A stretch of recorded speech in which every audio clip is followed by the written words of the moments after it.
Muslims अच्छी तरह से जानते हैं कि असर और मगरिब के बीच में सोना नहीं चाहिए। उस पर भी हमारे निठल्ले भाई, जिसको मुश्किल से एक काम दिया है उसकी बीवी ने पैसा लगाकर, और वो भी जीवन भर की कमाई, सो कॉल्ड ये कहते हैं, एक रेस्टोरेंट खोल कर दे दिया। पहले तो बड़े मस्त तरीके से उसमें काम हो रहा था, सारा कुछ कर रहे थे, पूरा टाइम स्पेंड कर रहे थे, थक जाते थे बेचारे, और वो भी इतना कि उनको पैर दबाने पड़ते थे। काम करने की आदत नहीं है तो अब आके बैठ गए हैं घर पर, तो बच्चों और बीवी के साथ में लगातार खेल रहे हैं, राखी राखी खेल रहे हैं। ये राखी का खेल ही तो है जो ये कर रहे हैं कि गाना गाना है, किसको गाना गाना है। पहली बात तो जिससे राखी नहीं बंधवानी चाहिए उससे भी राखी बंधवा रहे हैं, कंपेल कर रहे हैं कि नहीं पहले गाना गाओगी तभी जो राखी बांधी जाएगी। और भाई बेअकल जो बीवी है वो भी गाना गाने को तैयार है भाई बहन का। चलिए तय हो गया कि जब गाना गाएंगे तभी जो है राखी बंधवाई जाएगी, इसलिए उसको गाना दिया गया। और उसको बहुत ज़्यादा शर्म आ रही है कि वो भाई का गाना कैसे गाए। और उससे भी ज़्यादा प्रॉब्लम है कृष्णा को, क्योंकि कृष्णा इन बातों को समझता है, वो किसी भी हालत में गाना गाने को तैयार नहीं है। वो कह रहा है ये जीजू हैं। लेकिन भाई इन अकल के अंधों को कहाँ समझ में आ रही है कि ये लड़का क्या कह रहा है, कुछ सही कह रहा होगा, इसकी बात सुन लो। तुले पड़े हैं राखी का मजाक उड़ाने के लिए, भाई बहन का मजाक उड़ाने के लिए। यहाँ तक कि बीवी भी गाने को तैयार है कि जब ये बच्चे नहीं गा रहे तो चलो मैं गा देती हूँ। लगता है उसके दिमाग में भी कोई वैल्यूज नहीं है। चलिए कैसे करके मना लिया गया, उसने गाना गा दिया राखी बांधने के लिए, और कृष्णा ने भी पूरा साथ दिया। लेकिन कृष्णा ने कहा कि भाई अब तुम्हें इनाम मिलेगा। तो कृष्णा को क्या मिलेगा, तो उसने कहा मेरी बहन को, ये जो नई बहन बनी है उसको गुच्ची का बैग दे दो। तो भैया गुच्ची का बैग तो क्या, वो हाथ हिला हिला के ठुल्लू बना रहा है, और कभी कुछ बना रहा है कभी कुछ बना रहा है। देखा जाए तो पूरी तरीके से राखी का मजाक उड़ा के रख दिया। अच्छा, कुछ भी इनके दिमाग में नहीं है कि कौन सी चीज़ किस चीज़ से जुड़ी हुई है, ये धार्मिक चीज़ है, रिश्तों की चीज़ है या क्या है। बस मजाक बनाने से मतलब इनको लग रहा है कि हम बहुत ही अच्छा कर रहे हैं, बहुत अच्छा कर रहे हैं, और हमारा व्लॉग बहुत अच्छा शूट हो रहा है। बड़ी खुशी खुशी व्लॉग में रख भी दिया और उसको दिखा भी रही हैं। यहाँ पर कोई एडिटिंग नहीं करी, कोई कुछ नहीं करी। तो इसका मतलब ये है कि इनको दिमाग में तो दूर दूर तक है ही नहीं, ना इन्हें पता है और ना ये सोचना चाहते हैं। इन्हें बस मजाक चाहिए, और वो मजाक वो दिखाकर ये सोच रहे हैं कि हाँ मनोरंजन कर दिया, देख लिया। अब जिन लोगों को पता नहीं है उन लोगों के लिए तो ठीक है, उन लोगों को लगेगा हंसी मजाक है, हंसी मजाक कर रहे थे, फैमिली में ऐसा होता है। लेकिन जिन लोगों को पता है उनको बहुत ज़्यादा गुस्सा आएगा इस बात के ऊपर कि एक पवित्र चीज़ का कैसे करके मजाक उड़ाया बनाया जा रहा है। और देखो ये सारी चीज़ें कौन कर रहा है, जो अपनी बहन के बारे में बात भी नहीं कर रहा है, उसके बारे में सोच भी नहीं रहा, उसे याद भी नहीं कर रहा है। चलो भी राखी पे बहुत ज़्यादा मेहनत कर ली, कुछ काम वाम तो है नहीं, रेस्टोरेंट है चलता रहेगा, कोई बात नहीं है, पहले अपना आराम है। तो जनाब जाके सो गए, यानी कि फ़नी भाई जाके सो गए। मैंने देखने की कोशिश करी कि इनके घर में कोई घड़ी लगी हुई तो देखें भैया रात के कितने बज गए हैं जो ये भाई साहब सो गए हैं। लेकिन घड़ी खोजने की ज़रूरत ही नहीं पड़ी, क्योंकि डब्बा ने बता दिया कि चलो अब हम पढ़ लेते हैं मगरिब की नमाज़। तो भैया ऐसे टाइम पे सोना, जिस टाइम पे मना है उस टाइम पे जो नेस्ती फैलाई जाती है, यानी कि जो रहमत के फरिश्ते हैं ना वो नहीं आते, ऐसे टाइम पे वो जनाब जो सो रहे हैं। ना बिजनेस की फिक्र है ना अल्लाह की फिक्र है, और लंबी तान के सो रहे हैं। और इतनी सी ही नॉलेज जो है बीवी को भी है, वो भी दरवाज़ा बंद करके बाहर आ गई। चलो वो सो रहे हैं, उनको सोने देते हैं। और पहुंच गई आलू बनाने के लिए। और आलू कौन से आलू, मट्ठे वाले आलू या दही वाले आलू। कुछ और करने को नहीं था, बाहर जाने को नहीं था, तो चलो अब जो है आलू की रेसिपी बना लेते हैं। और भाई सबसे ज़्यादा मुझे आश्चर्य या फिर कि सरप्राइज़ इस बात को लगा कि इसके घर में अब इस समय वो सारी चीज़ हैं जिससे कि खट्टे आलू बन सकें। वरना अभी गाड़ी निकाली जाती और बाहर जाके जो ना दही लाई जाती या आलू लाए जाते या जीरा लाया जाता, बहाना चाहे कुछ भी हो, लेकिन जो बाहर जाते और बाहर जाके लेकर आते तब जाके ये आलू बनते। अब देखिए खट्टे आलू बनाने के लिए इसने जो सबसे पहले लिए आलू, क्योंकि आलू को उबालना पड़ेगा। अब आलूओं की हालत देखिए, ये देखिए स्क्रीनशॉट, ये सारे आलू भीजे हुए हैं। भीजे हुए का मतलब ये है कि इसमें अंकुर फूट चुके हैं। अब ये हाल है इसके घर की सब्जियों का। ऐसा पता है क्यों है? ऐसा नहीं है कि वहाँ से जब लेकर आए होंगे तो आलू ख़राब होंगे या भीजे हुए आलू होंगे, नहीं ऐसा नहीं होगा। लेकिन क्या सब्जी आती है, लेकिन उसके बाद बनाएगा कौन, जब सारा का सारा खाना तो होटल से आ रहा है। और कभी एक आध टाइम पे जो है ना नीचे से जो खाना आ जाता है, नाश्ता नीचे बन जाता है, तो यहाँ बनाएगा कौन। और उसमें भी घर में होता है तो दाल ज़्यादा खाई जाती है, क्योंकि दाल के साथ में ना रोटी बनाने की ज़रूरत नहीं पड़ती, तो इसलिए चावल बन जाते हैं। तो कुल मिला के ये है कि काम चोरी का अड्डा है। और इसीलिए तो ये डब्बा है। और आलू के बीच में पता नहीं कैसे पहुंच गई अंदर और कहती है कि भाई तुम सोए नहीं फनी। और उसके बाद में दिखा दी नमाज, जिससे कि कोई ये ना कहे कि मगरिब की नमाज नहीं पढ़ी। भैया तुमने तो जोहर की भी नहीं पढ़ी, तुमने तो असर की भी नहीं पढ़ी। मेरा कहने का मतलब है जो पांचों वक्त की नमाज पढ़ते हैं ना, उन सबको ये बार बार दिखाने की जरूरत नहीं होती, उनका कह देने काफ़ी होता है। उसी से पता लग जाता है कि हाँ इसने इस वक्त की नमाज़ पढ़ी है, अब इस वक्त की नमाज़ पढ़ी है और ये नमाज़ पूरी पढ़ते हैं। उसके बाद में बन गए आलू, और जो आलू को बता रही है कि कितनी आसान रेसिपी है, वेरी इजी। कुल मिला के जो आलू बने हैं, शक्ल तो भाई देखो अच्छी लग नहीं रही बिल्कुल भी। यही वजह है कि पिज़्ज़ा ने भी मना कर दिया कि ना ना ना मैं तो नहीं खाऊंगी, चाहे कुछ भी कर लो, लेकिन मैं इनको नहीं खा सकती। उसने यहाँ तक बोल दिया कि मैं नहीं देख सकती, यानी कि उसे बिल्कुल भी ये सब्जी किसी तरीके से अच्छी नहीं लग रही है। अब भाई जैसे तैसे ये आलू तो बन गए, लेकिन रोटी जो है नीचे से ही आएंगी, मतलब रोटी नहीं बनाई जाएंगी। यही वजह है ना मैंने कहा कि दाल बनाई जाती है, क्योंकि चावल आराम से उबाल के बन जाते हैं सिर्फ। तो पिज़्ज़ा नीचे से ना रोटी ही लेके आई है के लिए कि चलो भी ये खाना खा लेगी। जो माएँ अपने बच्चों के साथ में ऐसा करती हैं ना, उनको बाद में यही करना पड़ता है कि रोटियां बना बना के उसके लिए भेजनी पड़ती है। जबकि खाना बनाना तो एक घर का मेन काम होता है, इसमें कोई कोताही कैसे कर सकता है, इससे पीछे कैसे हट सकता है। माँ तो किसी भी हालत में हो, बीमार हालत में भी हो, तब भी अपने बच्चों के लिए, अपने हस्बैंड के लिए खाना बना के रखती है। तो यानी मैं ये इसलिए कह रहा हूँ कि खाना बनाना एक बेसिक वर्क है, पर क्योंकि ये व्लॉग बनाने वाली है, ये बाकी सब चीज़ें नहीं बनाएगी। अब बताइए कितने लालच दिए जा रहे हैं उसको, पिज़्ज़ा को खाने के लिए कि आलू खा लो, कि तुम जहाँ कहोगी वहाँ चलेंगे, और ताज में भी ले जाने को तैयार है, वहाँ रुकने को भी तैयार है। अब इससे ज़्यादा और क्या होगा। और फिर आप समझ लीजिए कि वो सब्ज़ी कैसी बनी होगी और कैसी वो दिखाई दे रही होगी और कैसा उसकी खुशबू आ रही होगी, जिसकी वजह से पिज़्ज़ा ने साफ साफ मना कर दिया। क्योंकि वो भी खाना वाना थोड़ा बहुत तो बनाना जानती है, कम से कम इससे ज़्यादा बनाना जानती है, उसको शौक भी है हर चीज़ बनाने का, तो हर चीज़ ट्राई करने का भी शौक होगा। लेकिन इसको ना ना ना ना, इसको ट्राई करने को वो बिल्कुल तैयार नहीं है। एक तो इसकी शक्ल ऐसी है, दूसरा किसी को भी डब्बा पे भरोसा नहीं होता कि जो वो चीज़ बनाएगी, और ख़ास तौर से पहली बार बनाएगी, तो वो कुछ अच्छी बनेगी या फिर खाने लायक बनेगी। मैं भूल गया भाई इसके पति को छोड़कर।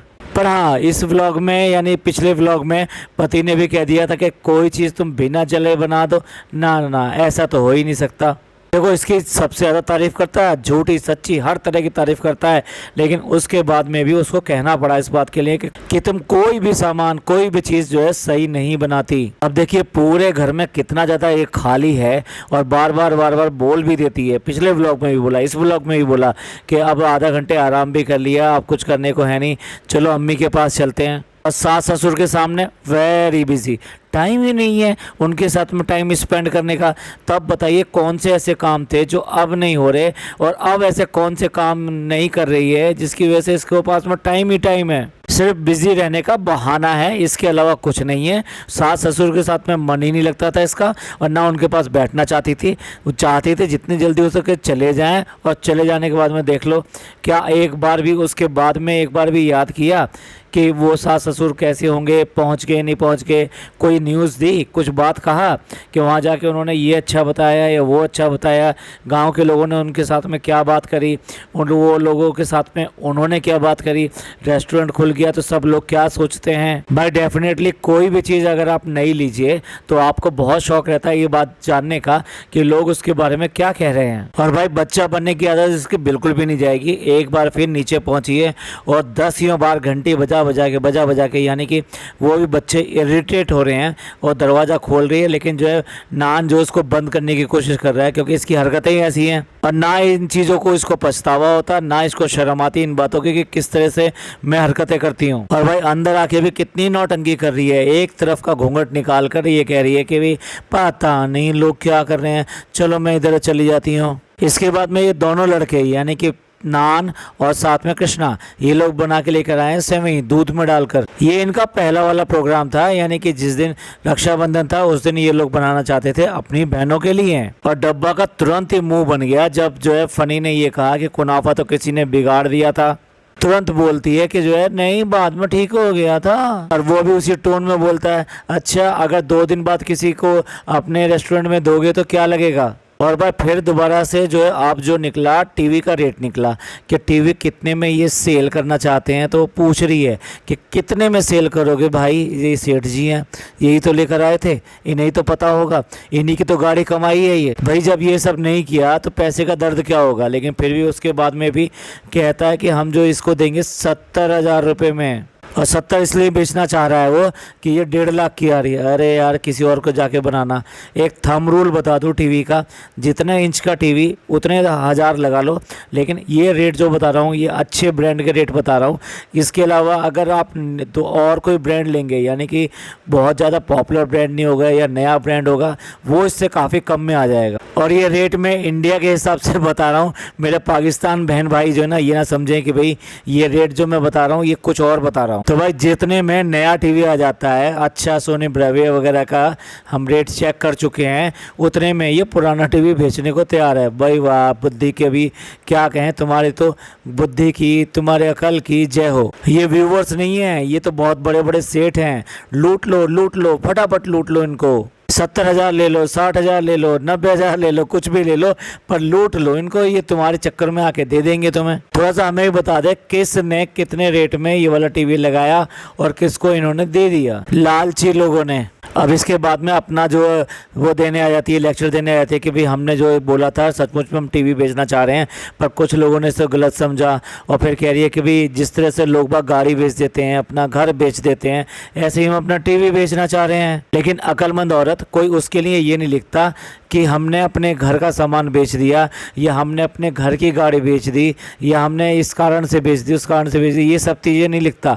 खास तौर से ये के लिए कहना कि घर का सामान बेच दिया, भाई तुमने वहाँ कहीं पे भी ये तो नहीं लिखा ना कि टीवी बेच दिया। तो जब तुम लिखोगे घर का सामान बेच दिया, अब उन्हें क्या पता तुम गाड़ी बेच रहे हो, टीवी बेच रहे हो, घर बेच रहे हो, क्या बेचने जा रहे हो। जब भी तुमसे गलती हो जाए तो उसका सारा इल्ज़ाम किन पर डाल दो, इन व्यूवर्स पे डाल दो कि उनकी अकल सही नहीं है, उनकी सोच सही नहीं है, और इसलिए वो ऐसे ही सोचते हैं, गंदा सोचते हैं, इसलिए हमारे बारे में ऐसी बातें कहते हैं। जैसे इनके जितने व्यूवर्स हैं ना, उनको जब समझ में नहीं आती हमारी बातें तो एक ही बात कहते हैं, जेलस हैं, जेलस। और कह रही है आधे लोग समझते हैं, आधे लोग नहीं समझते। इसे भी पता है कि आधे लोग जो चतुर हैं, चालाक हैं, वो इसलिए आजकल इसके व्लॉग, पूरे व्लॉग नहीं देखते, या फिर इसे देखकर समझते हैं कि भाई हाँ ये क्या कह रही है, ये क्या कह सकती है, इसलिए वो अच्छी तरह समझते हैं। और दूसरे लोग जो आधे लोग जो है ना, वो इसके टाइप के हैं, उनमें अकल नहीं है, और वो ऐसे ही मतलब जैसा इसने कह दिया वैसा ही मान लिया। अरे घर का सामान बिक गया, इतनी हालत ख़राब हो गई, इतनी प्रॉब्लम हो गई। तो जो व्लॉग में इसने टाइटल डाला था वो काम ये लास्ट में करने गई, यानी कि